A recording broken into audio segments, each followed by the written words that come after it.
98.3 WISS, real news and great conversation in Oshkosh. Here's your Daily News Roundup. With Civic Media News, I'm Terry Miller. Wisconsin's classrooms are facing a growing crisis, and officials say the problem goes beyond just hiring. Poor retention and new graduates leaving the state are driving a teacher shortage that shows no signs of slowing down. But there may be a new solution in the works.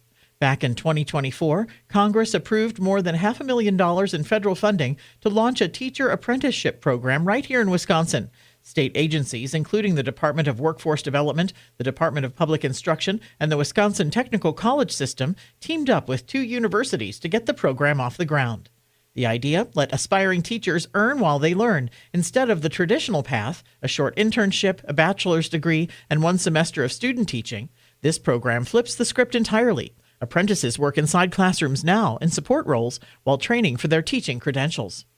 And a prominent voter advocacy group is taking Wisconsin to court over how absentee ballots are handled when information is missing. The League of Women Voters of Wisconsin has filed a legal challenge against the state's current law, arguing it gives individual county clerks too much power to simply reject ballots without ever notifying voters there's a problem. They're asked to a Dane County judge require all clerks to notify voters when something is missing and give those voters a chance to fix it before their ballot is thrown out. That fix-it process is known legally as curing a ballot.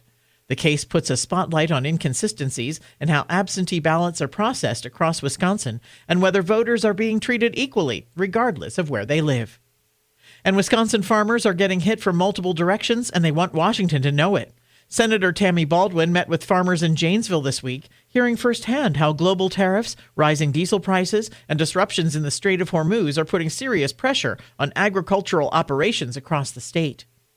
More news can be found at civicmedia.us.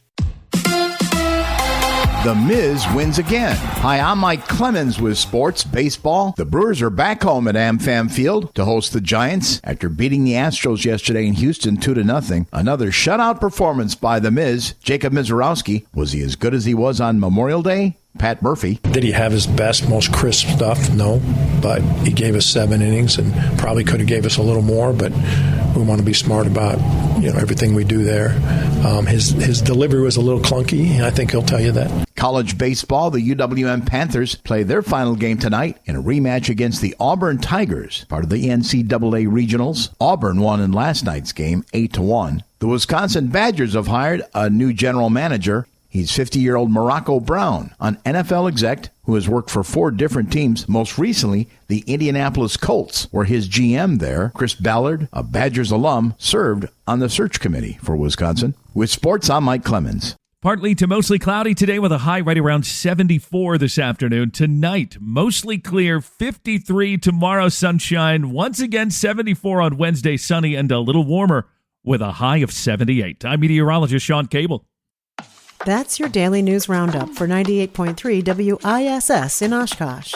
Find more news anytime at WISS.FM. Subscribe to this podcast on Spotify, Apple, or wherever you find your podcasts.